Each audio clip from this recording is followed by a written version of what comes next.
आज की कहानी 1954 की है, जो अपने समय की एक बेहद मशहूर घटना है। ये कहानी करीब 70 साल पुरानी है और इसका केंद्र कोलकाता शहर है। कोलकाता के टॉलीगंज इलाके में, जो उस वक्त भी काफी जाना माना क्षेत्र था, एक अनोखी सुबह का किस्सा है। तारीख थी 30 जनवरी। सुबह का समय था, जब ज्यादातर दुकानें अभी खुली भी नहीं थीं। पूरे इलाके में गहरी शांति थी, जैसे अभी अभी शहर ने अपनी नींद पूरी की हो। उस सुबह शहर में सफाई चल रही थी। जैसे आजकल सफाई कर्मचारी सुबह सुबह सट डीएचकों पर जादू लगाते हैं, वैसा ही कुछ उस समय भी हो रहा था। टॉलीगंज के इलाके में भी सफाई कर्मी अपने काम में लगे हुए थे, ताकि लोग जब जागे और दुकानें खुलें तो शहर साफ सुथरा नजर आए। इसी सफाई के दौरान एक सफाई कर्मचारी, जो श्मशान घाट के पास सफाई कर रहा था, उसे कुछ अजीब सा दिखाई दिया। उसने देखा कि टॉलीगंज इलाके में एक पेड़ के पास अखबार के 3 बंडल पड़े हैं। ये बंडल कुछ अलग से दिख रहे थे। ऊपर से अखबार की परत और उसे नारियल की रस्सी से कसकर बांधा हुआ था।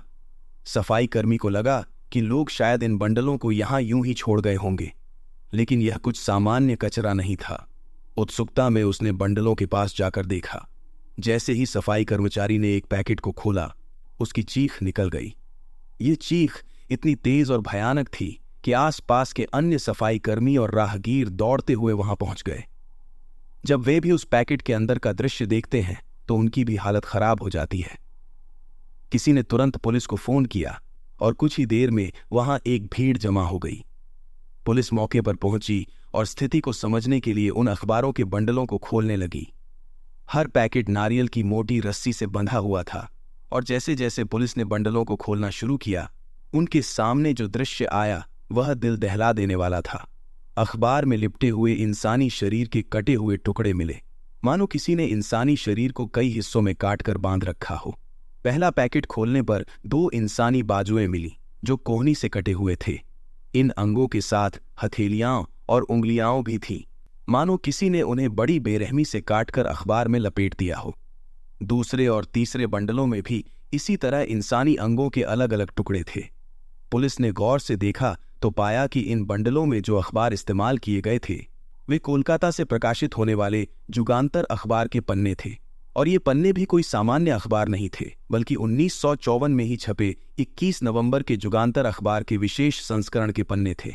पुलिस ने 21 नवंबर के अखबारों में लिपटे सभी लाशों के टुकड़ों को समेटकर सरकारी अस्पताल के मुर्दाघर में रखवा दिया। हालांकि इन टुकड़ों के अधूरे होने के कारण पुलिस को उम्मीद थी कि शायद बाकी शरीर के अंग भी कहीं और मिलेंगे। ज्यादा इंतजार नहीं करना पड़ा। ये सब 30 जनवरी की सुबह हुआ था और उसी दिन दोपहर का वक्त आ गया था। लंच के बाद लोग अपने अपने कामों में व्यस्त थे। कुछ लोग काली घाट पार्क में भी टहलने निकले हुए थे। पार्क टॉलीगंज से ज्यादा दूर नहीं था। तभी एक व्यक्ति की नजर पेड़ के नीचे पड़े कुछ अखबार के बंडलों पर पड़ी।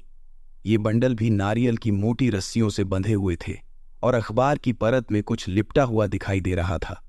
उस व्यक्ति को यह देख उत्सुकता हुई कि इनमें क्या हो सकता है। उसने एक पैकेट खोल दिया और जैसे ही उसने उसे खोला, उसकी चीख निकल पड़ी। इस बार पेड़ के नीचे 4 पैकेट पड़े थे, जबकि सुबह मिले बंडलों की संख्या 3 थी। ये चारों पैकेट भी ठीक उसी तरह अखबार में लिपटे हुए और नारियल की रस्सी से बंधे हुए थे। इस घटना के बाद फिर से हंगामा मच गया। भीड़ जमा होने लगी और तुरंत पुलिस को सूचित किया गया। पुलिस की टीम तेजी से घटनास्थल पर पहुंची और उन्होंने बंडलों को खोलना शुरू किया। इन चारों पैकेट्स में से एक में इंसान की टांग का हिस्सा मिला, जो घुटने से लेकर तलवे तक था। दूसरे पैकेट में एक सिर मिला, जो गले से ऊपर का हिस्सा था। सिर की हालत बहुत भयानक थी। उसकी आंखों पर पट्टी बंधी थी, कान फटे हुए थे और होंठ बुरी तरह जख्मी थे। चेहरे की पहचान करना मुश्किल था। ऐसा लग रहा था मानो किसी ने उसकी त्वचा को बुरी तरह से क्षत विक्षत कर दिया हो। तीसरे पैकेट में एक भ्रूण मिला, जिसे देखकर पुलिस का दहल जाना स्वाभाविक था। ये शायद एक नवजात शिशु था या फिर ऐसा बच्चा जो अभी पैदा होने वाला था। इस भयानक दृश्य ने वहां मौजूद सभी को सन्न कर दिया। ऐसा दृश्य था जो किसी के लिए भी सहन कर पाना मुश्किल था। चौथे पैकेट में एक और इंसानी अंग मिला, जिसे देखकर पुलिस को यकीन हो गया कि यह मामला जितना दिख रहा था उससे कहीं ज्यादा खौफनाक है। इन चारों पैकेट्स में भी जुगांतर अखबार का इस्तेमाल किया गया था, ठीक वैसे ही जैसे सुबह मिले पैकेट्स में। पुलिस ने घटनास्थल के आसपास अच्छी तरह तलाशी ली कि कहीं और कोई सुराग मिल सके, इसी दौरान पुलिस को थोड़ी दूरी पर एक और अखबार का बंडल मिला। जब इस बंडल को खोला गया तो उसके अंदर इंसान के 2 हाथ के कटे हुए टुकड़े मिले। एक हाथ पर एक कटा हुआ जन्म चिन्ह था, शायद एक ऐसा निशान जो जन्म से था। इस तरह अब कुल मिलाकर पुलिस को 8 पैकेट्स मिल चुके थे। इन 8 पैकेट्स के मिलने के बाद उसी पार्क में पुलिस को एक और लाश मिली, जो एक बार फिर अखबार में लिपटी हुई थी, और इस बार भी अखबार नवंबर के महीने का था। अब पुलिस के पास इंसानी शरीर के 8 पैकेट थे और प्रत्येक पैकेट में अखबार का अलग अलग पन्ना लिपटा हुआ था, मानो किसी ने सोच समझकर इन्हें इसी तरह रखा हो। पुलिस ने इन सभी टुकड़ों को इकट्ठा कर अस्पताल भेजा, जहां डॉक्टरों ने 31 जनवरी को पोस्टमार्टम शुरू किया। पोस्टमार्टम में डॉक्टरों को करीब 8 घंटे का समय लगा और गहन जांच के बाद उन्होंने पाया कि यह लाश किसी महिला की है, लेकिन लाश की हालत इतनी खराब थी कि चेहरा पहचान में नहीं आ रहा था। चेहरे की त्वचा पूरी तरह से क्षतिग्रस्त थी। 1954 का वह दौर था जब विज्ञान और तकनीक अभी इतने विकसित नहीं थे कि आसानी से पहचान संभव हो सके। कई दिन तक पुलिस के पास कोई ठोस जानकारी नहीं थी कि यह लाश किसकी है और उसके साथ ऐसा क्यों हुआ। अब सबसे पहला और सबसे बड़ा चैलेंज यह था कि इस महिला की पहचान कैसे की जाए। पुलिस ने आसपास के सभी थानों से संपर्क कर इस लाश के बारे में पता करने की कोशिश की, लेकिन किसी थाने के पास इस महिला की पहचान से जुड़ी कोई जानकारी नहीं थी। दिन बीतते जा रहे थे और इस केस का कोई ठोस सुराग नहीं मिल रहा था। आखिरकार कोलकाता पुलिस ने इस केस को अपने जासूसी विभाग को सौंपने का निर्णय लिया। उस वक्त इस विभाग के नेतृत्व में एक प्रसिद्ध और अनुभवी पुलिस अफसर थे, जिनकी जांच और सूझबूझ के चर्चे दूर दूर तक फैले थे। लोग कहते थे कि वे अपने तरीके से मुर्दे तक की सच्चाई उगलवा लेते थे। इस अफसर का नाम था समरेंद्र नाथ घोष। उनके कुशल नेतृत्व और गहन जांच की क्षमता के चलते केस अब उनकी जिम्मेदारी में दे दिया गया। समरेंद्र नाथ घोष के सामने सबसे बड़ा सवाल यह था कि इस महिला की पहचान कैसे की जाए, क्योंकि लाश का चेहरा इतना खराब हो चुका था कि पहचानना संभव नहीं था। पर घोष ने इस चुनौती का सामना करने के लिए एक अलग तरीका अपनाने का निर्णय लिया। उस दौर में एकमात्र उम्मीद प्लास्टिक सर्जरी थी, जो चेहरे की मूल संरचना को किसी हद तक बहाल करने का काम कर सकती थी। समरेंद्र नाथ घोष ने इस तकनीक का लाभ उठाने का फैसला किया और कोलकाता के एक प्रसिद्ध प्लास्टिक सर्जन से संपर्क किया। यह सर्जन थे डॉक्टर मुरारी मोहन मुखर्जी, जो अपने क्षेत्र में अत्यंत निपुण माने जाते थे और कोलकाता में उनके कार्यों की सराहना होती थी। समरेंद्र नाथ घोष डॉक्टर मुरारी मोहन मुखर्जी के पास पहुंचे और उन्हें इस रहस्यमय लाश की कहानी बताई, जिसके चेहरे की हालत इतनी खराब थी कि उसकी पहचान करना असंभव हो गया था। घोष ने डॉक्टर मुखर्जी से पूछा कि क्या वे इस लाश के बचे हुए अंगों की मदद से उसका चेहरा फिर से बना सकते हैं। डॉक्टर मुरारी ने इस चुनौती को स्वीकार किया, हालांकि उन्हें पता था कि यह एक कठिन काम होगा। उन्होंने लाश के बाकी अंगों का निरीक्षण किया और अपने अनुभव और विशेषज्ञता का सहारा लेकर चेहरे को कुछ हद तक बनाने की कोशिश की। डॉक्टर ने लाश के अलग अलग हिस्सों से त्वचा के टुकड़े निकाले और अपनी कलाकारी का इस्तेमाल कर चेहरे की मूल रूपरेखा देने की कोशिश की। अंत में वे पूरी तरह सटीक चेहरा तो नहीं बना सके, पर उन्होंने एक ऐसा चेहरा बनाया जो लगभग असली दिखता था। हालांकि डॉक्टर खुद भी इस बात को लेकर श्योर नहीं थे कि चेहरा सही होगा, लेकिन यह अपने आप में एक ऐतिहासिक कदम था। यह भारत का पहला मामला था जब किसी हत्या की जांच में प्लास्टिक सर्जरी का सहारा लिया गया था, और यह आजाद भारत के लिए एक अनोखा कदम था। डॉक्टर मुखर्जी ने चेहरा तैयार किया और उस चेहरे की एक तस्वीर ली गई। अब पुलिस के पास एक चेहरा था और इस तस्वीर को शहर भर में पहचान के लिए फैलाना शुरू किया गया। तस्वीर को हर दीवार पर चिपकाया गया और अखबारों में भी प्रकाशित किया गया, ताकि कोई व्यक्ति इस महिला को पहचान सके और पुलिस को उसके बारे में जानकारी दे सके। हालांकि कई दिनों तक यह तस्वीर हर गली, हर नुक्कड़ पर दिखाई देती रही और अखबारों में भी छपी, परंतु उस चेहरे को पहचानने के लिए कोई भी व्यक्ति सामने नहीं आया। करीब 1 महीना बीत चुका था, लेकिन केस में कोई खास प्रगति नहीं हो पाई थी। 30 जनवरी को जो मर्डर का मामला सामने आया था, उसमें फरवरी खत्म होने को आई थी और अभी तक पुलिस के हाथ कोई सुराग नहीं लगा था। समरेंद्र घोष, जो इस केस में दिन रात जुटे हुए थे, खुद भी अब तनाव में थे। ये मामला उनकी जिंदगी के सबसे चुनौतीपूर्ण मामलों में से एक बन चुका था। 25 फरवरी 1954 की तारीख आ गई थी और अब तक किसी भी प्रकार का सुराग मिलना दूर की बात थी। उस मारी गई महिला की पहचान भी अज्ञात थी। रात का वक्त था और करीब 9 बज रहे थे। समरेंद्र घोष की तबीयत उस दिन कुछ ठीक नहीं थी। उन्हें सर्दी जुकाम हो गया था। वे केस की थकान से भी काफी कमजोर महसूस कर रहे थे, पर काम की लगन में आराम करने का वक्त भी नहीं था। अपने सरकारी गाड़ी में बैठकर वह घर के लिए निकले। रास्ते में उन्हें लगा कि उनकी तबीयत सचमुच बिगड़ रही है और शायद एक कफ सिरप लेने से आराम मिल जाएगा। उन्होंने अपने ड्राइवर से कहा, जहां भी कोई मेडिकल स्टोर मिले गाड़ी रोक लेना, कफ सिरप ले लेंगे, रात को पीकर सो जाएंगे तो सुबह तबीयत थोड़ी ठीक हो जाएगी। ड्राइवर एक जगह पर गाड़ी रोक देता है। रात के करीब 9:30 बजे का वक्त था। वहां एक छोटी सी लाइन में कई मेडिकल स्टोर थे। समरेंद्र घोष ने देखा कि एक दुकान के शटर बंद किए जा रहे थे, तो उन्होंने सोचा कि दूसरी दुकान में चले जाते हैं, जो अभी खुली हुई थी। उस खुली हुई दुकान में एक शख्स बैठा हुआ था, जो शायद उस मेडिकल स्टोर का कर्मचारी था। समरेंद्र ने दुकान में दाखिल होकर कहा, मुझे कफ सिरप चाहिए।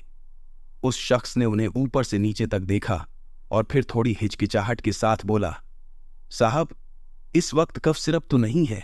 हाँ, अगर और कोई दवा चाहिए तो बता दीजिए। समरेंद्र ने चौंक कर पूछा, अरे, दवा की दुकान खोल रखी है, लेकिन दवाएं क्यों नहीं है? क्या ये कोई तरीका है? उस व्यक्ति ने थोड़ा बेबस होते हुए जवाब दिया, साहब, मैं क्या करूं? मेरे मालिक ने मुझे दुकान पर छोड़ तो दिया, लेकिन पिछले 1 महीने से उनका कुछ पता नहीं है। दवाओं का स्टॉक खत्म होता जा रहा है, लेकिन मालिक को कोई फिक्र ही नहीं है।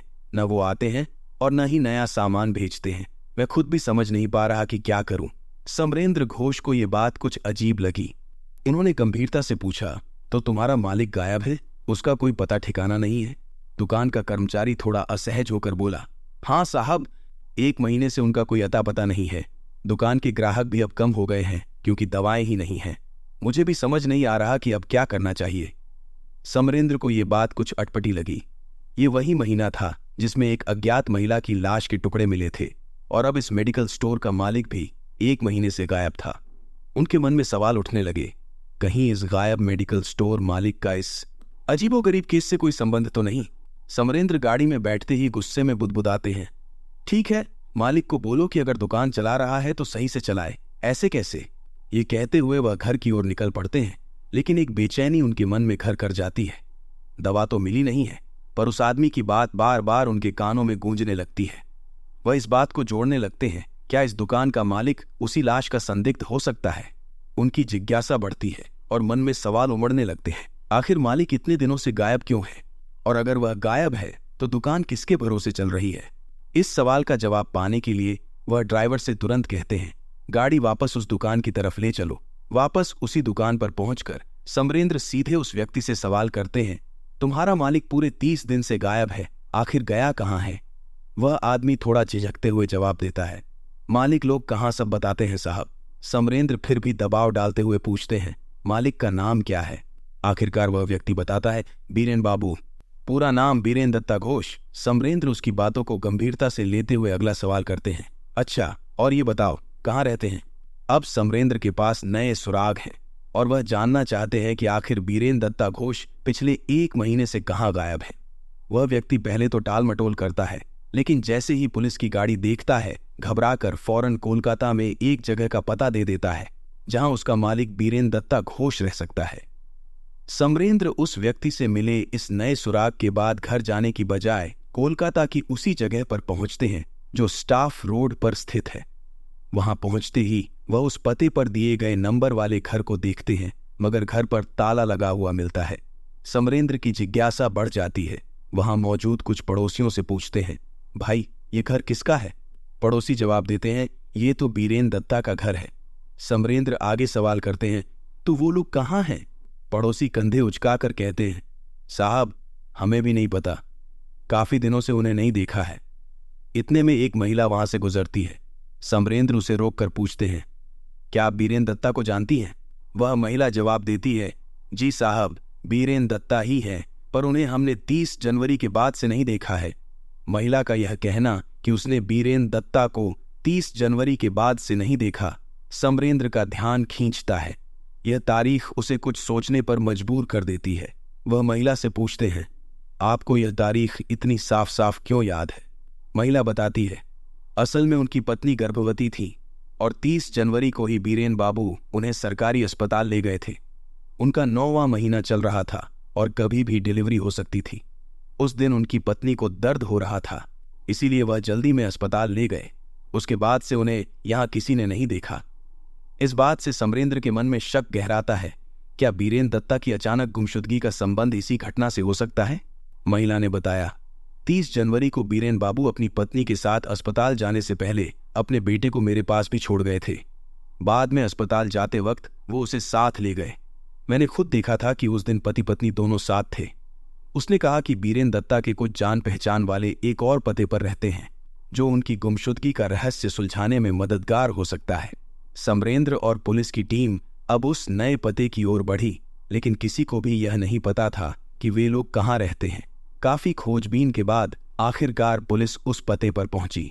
वहां एक घर मिला, लेकिन उसमें कोई पुरुष नहीं था, सिर्फ एक महिला दिखाई दी। पुलिस ने सोचा कि संभवतः इस महिला को कुछ जानकारी हो सकती है। सादी वर्दी में पुलिस वालों को उस घर की निगरानी में तैनात कर दिया गया ताकि महिला से कुछ जानकारी मिल सके। पूरे दिन इंतजार करने के बाद भी कोई खास नतीजा नहीं निकला। आखिरकार 27 फरवरी की सुबह आ गई। 25 फरवरी को समरेंद्र उस दवा की दुकान पर गए थे और अब 27 फरवरी 1954 का दिन था। सुबह सुबह पुलिस ने देखा कि एक शख्स गमछे से मुंह ढके हुए उस घर के अंदर दाखिल होता है। पुलिस के जवानों ने उस पर नजर बनाए रखी और बाहर इंतजार करने लगे। थोड़ी देर बाद वही व्यक्ति उस घर से बाहर निकलता है।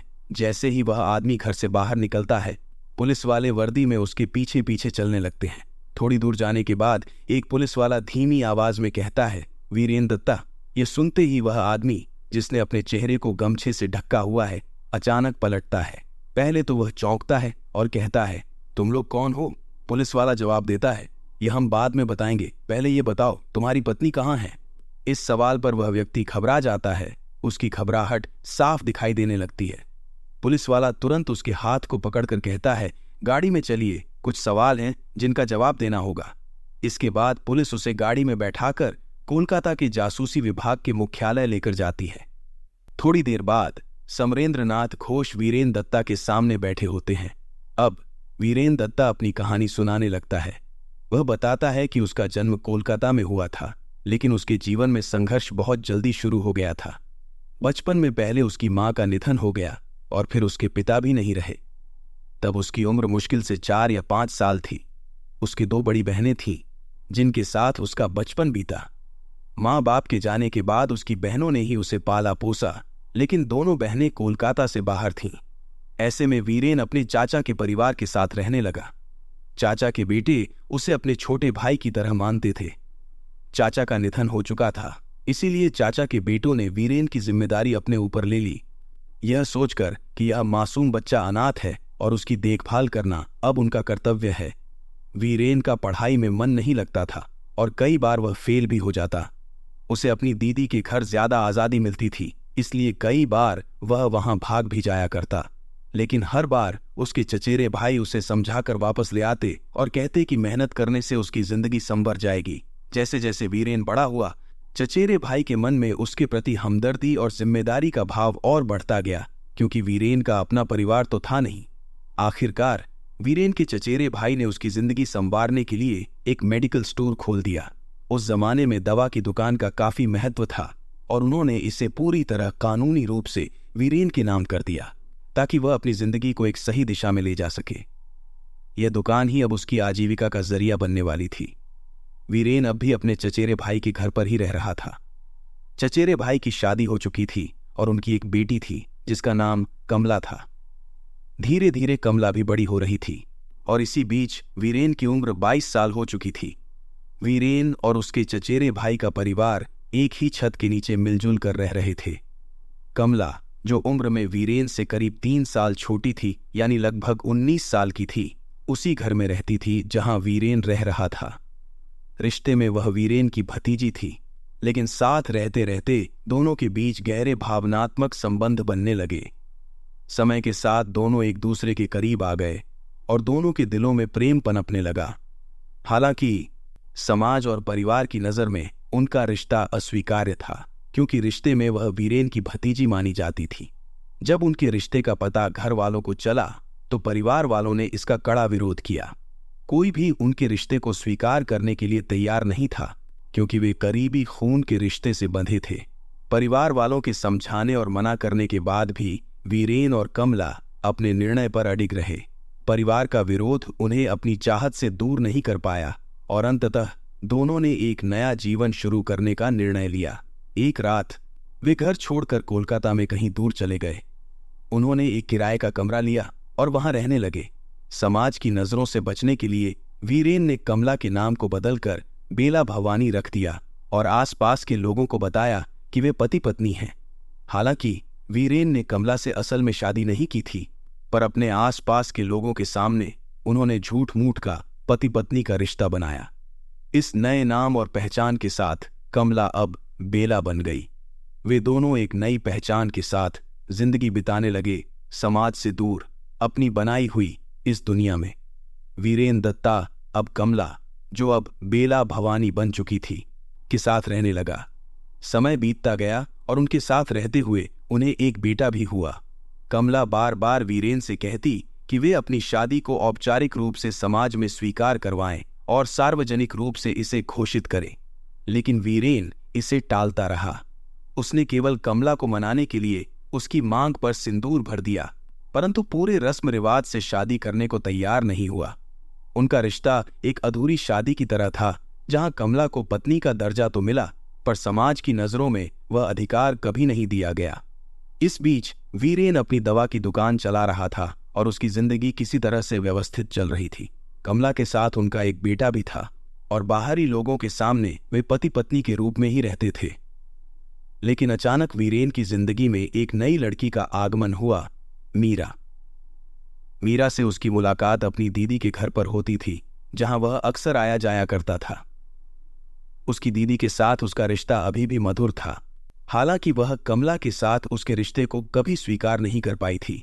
दीदी का मानना था कि वीरेन ने इस रिश्ते को कानूनी और सामाजिक मान्यता नहीं दी है और उसने कमला से पूरी तरह से विवाह भी नहीं किया है। समय के साथ मीरा से मुलाकातों के दौरान वीरेन को मीरा पसंद आने लगी। इस बार उसने अपने रिश्ते को लेकर परिवार से सहमति लेनी चाहिए। दीदी और परिवार को मीरा के साथ उसका रिश्ता मंजूर था और वीरेन ने परिवार की सहमति से मीरा से विवाह कर लिया।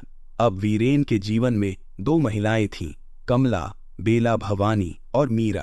पहली पत्नी के रूप में उसने समाज के सामने मीरा को स्वीकारा, जबकि कमला और उनके बेटे का जीवन अभी भी समाज की नजरों से छिपा हुआ था।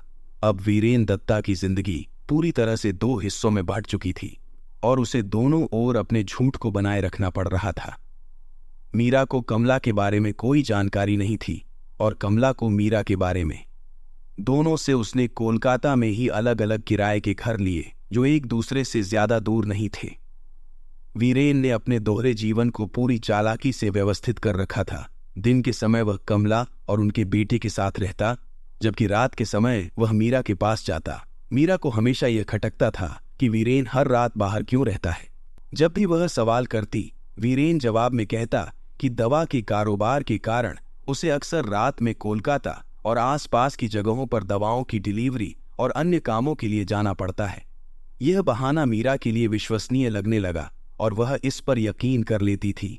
उधर कमला भी यह सोचकर संतुष्ट थी कि वीरेन का काम उसे कई रातों को घर से बाहर रखता है। इस दौरान मीरा गर्भवती हो गई, लेकिन दुर्भाग्यवश बच्चे की डिलीवरी के बाद ही उसकी मौत हो गई। इस हादसे ने मीरा को गहरे सदमे में डाल दिया और वह मानसिक और भावनात्मक रूप से टूटने लगी। वीरेन ने एक ओर मीरा के साथ उसका दुख बांटने की कोशिश की, तो दूसरी ओर कमला और उनके बेटे के साथ अपनी सामान्य जिंदगी जारी रखी। इस दोहरे जीवन के दौरान कमला का बेटा धीरे धीरे बड़ा हो रहा था और वीरेन अपनी दोहरी जिंदगी को बनाए रखने के लिए लगातार झूठ के जाल में उलझता जा रहा था। वीरेन दत्ता की दोहरी जिंदगी अब उसकी परेशानी का कारण बन चुकी थी। 2 घरों के खर्च, 2 बीवियों की देखभाल और दिन रात के झगड़े, इन सब के चलते उसका ध्यान अपने कारोबार से हटने लगा। दुकान का कारोबार गिरने लगा और आर्थिक समस्याएं बढ़ती जा रही थीं। जैसे जैसे साल 1953 में उसके जीवन का बोझ बढ़ता गया, वह तनाव से घिरता गया। इसी बीच एक दिन उसे पता चला कि कमला फिर से गर्भवती है। इस खबर ने वीरेन के मन में और भी चिंता भर दी। पहले से ही मुश्किलों में फंसा वीरेन एक और बच्चे की जिम्मेदारी का बोझ उठाने की स्थिति में नहीं था। उसकी दवा की दुकान घाटे में जा रही थी। और 2 घरों का खर्चा तो पहले से ही उसे डुबोने के कगार पर था। वह सोचने लगा कि बच्चे की देखभाल, शिक्षा और भविष्य की जरूरतों का खर्च कैसे उठाएगा। साथ ही उसके मन में इस बात का डर भी बैठा था कि अगर कमला या मीरा में से किसी एक को भी उसकी असलियत का पता चल गया तो उसकी ये दोहरी जिंदगी पूरी तरह उजागर हो जाएगी। यह डर उसके तनाव को और भी बढ़ा रहा था। इन सब चिंताओं के बीच 9 महीने गुजर गए और कमला की डिलीवरी का समय नजदीक आ गया। अब उसकी आर्थिक और मानसिक परेशानी चरम पर पहुंच गई थी। डिलीवरी के बाद बच्चे के खर्चे का विचार, दुकान की गिरती स्थिति और असलियत के सामने आने के डर ने उसे भीतर से इतना कमजोर कर दिया कि वह एक ठोस फैसला लेने की सोचने लगा। उसे लगा कि इस जीवन के बोझ को सहन करना अब उसके लिए असंभव हो रहा है। इसी उधेड़बुन में उसने एक बड़ा कदम उठाने का मन बना लिया, यह सोचते हुए कि उसे अब या तो अपने जीवन की दिशा बदलनी होगी या फिर इस जिंदगी से खुद को आजाद करना होगा। कमला और मीरा में से किसे चुने? पहला प्यार यानी कमला, जिसके लिए उसने अपने परिवार से बगावत कर शादी की थी, या फिर मीरा, जिसकी शादी को कानूनी तौर पर मान्यता उसकी बहनों ने दी थी और जिसका साथ समाज के लिए भी उचित था। आखिरकार उसने मीरा को चुना, साथ रहने के लिए, और कमला को छोड़ने का मन बना लिया ताकि उसे इस रिश्ते से आजादी मिल सके। 27 जनवरी 1954 की रात जब वह अपनी दुकान से घर लौटा तो देखा कि उसका बेटा सो रहा है। उस रात उसने अपनी पत्नी के साथ जानबूझकर एक झगड़ा शुरू किया। वह पहले से ही इस स्थिति की योजना बना रहा था। जब बेला रानी गर्भवती हुई तो उसने दावा किया कि यह बच्चा उसका नहीं है, बल्कि यह कमला का प्रेम प्रसंग का परिणाम है। इस मुद्दे को लेकर वह कई बार झगड़ा करता, मानो वह पहले से ही एक बहाना तैयार कर रहा हो। इसी बीच एक और चाल चल रही थी। उसकी पत्नी मीरा, जो बच्चा जन्म देने के बाद गुजर चुकी थी, को वह एक नई कहानी सुना रहा था। उसने मीरा से कहा, ऊपर वाले ने हमारे बच्चे को अपने पास बुला लिया है, पर कोई बात नहीं, हम किसी बच्चे को गोद लेंगे और उसे अपना बना लेंगे। मीरा इस पर सहमत हो गई। कुछ समय बाद उसने एक कहानी गढ़ी और मीरा को सुनाई।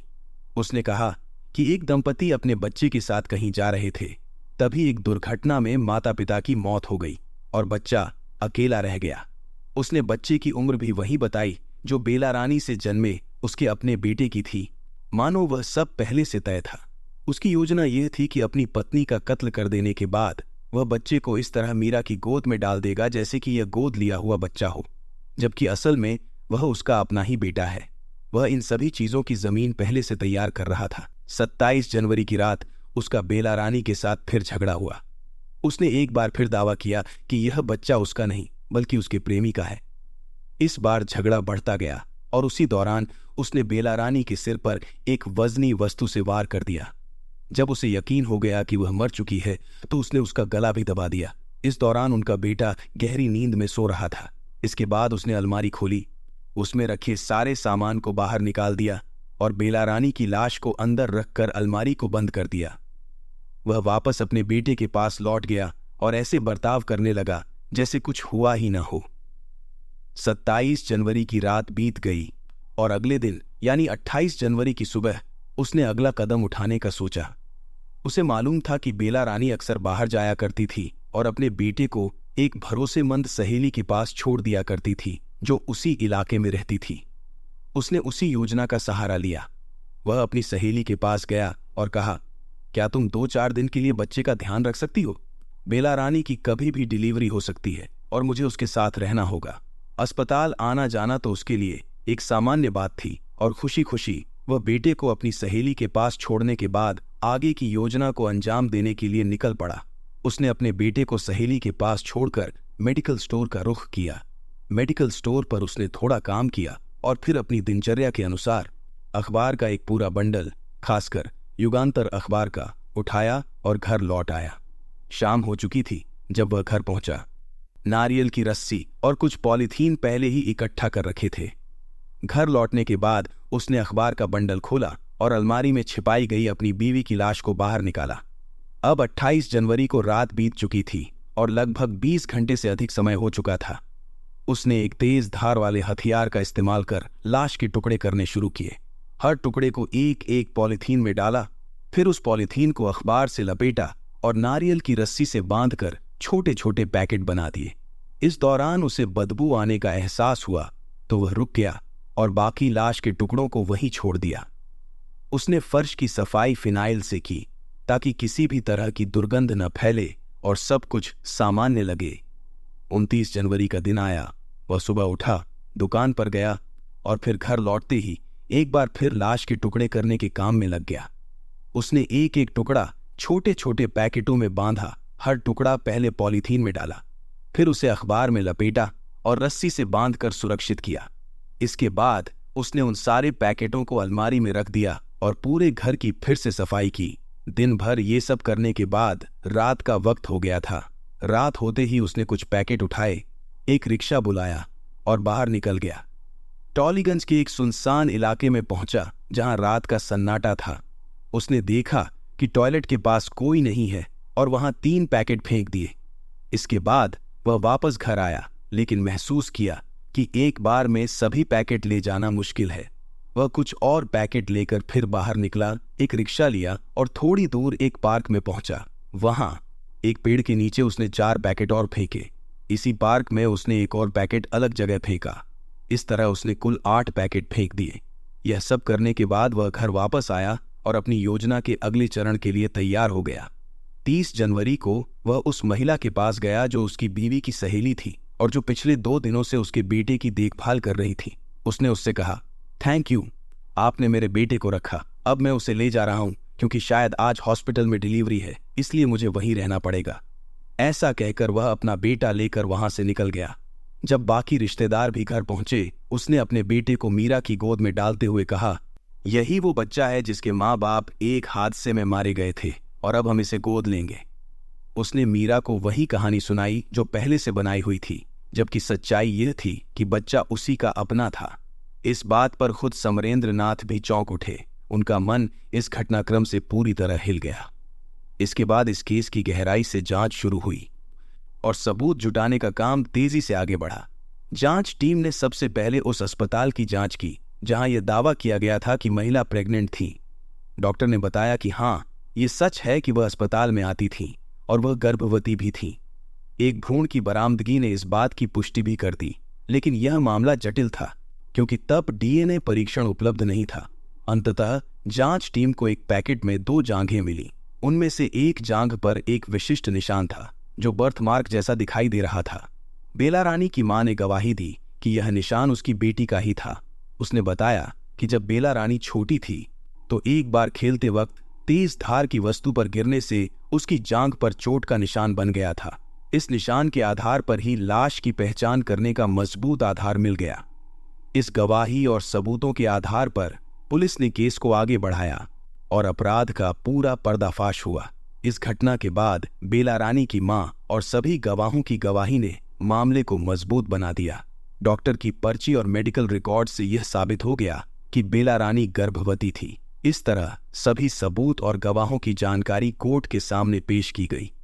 जब यह मामला अदालत में पहुंचा तो जिस किसी ने भी इस दिल दहला देने वाली कहानी को सुना, उसके रोंगटे खड़े हो गए।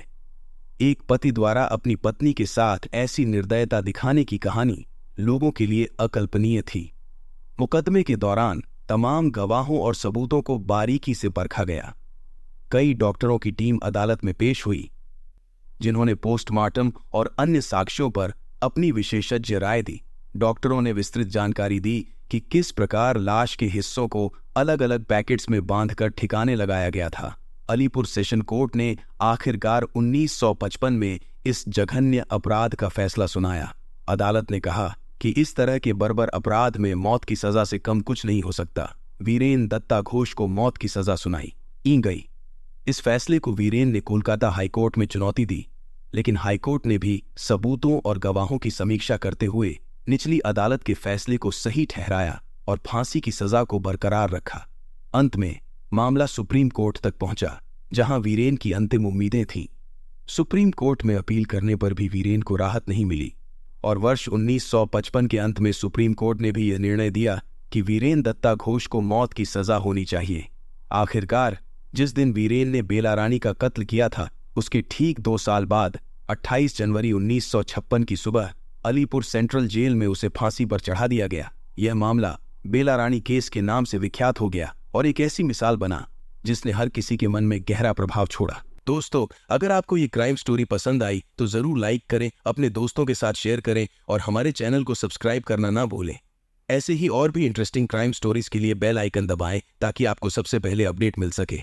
धन्यवाद।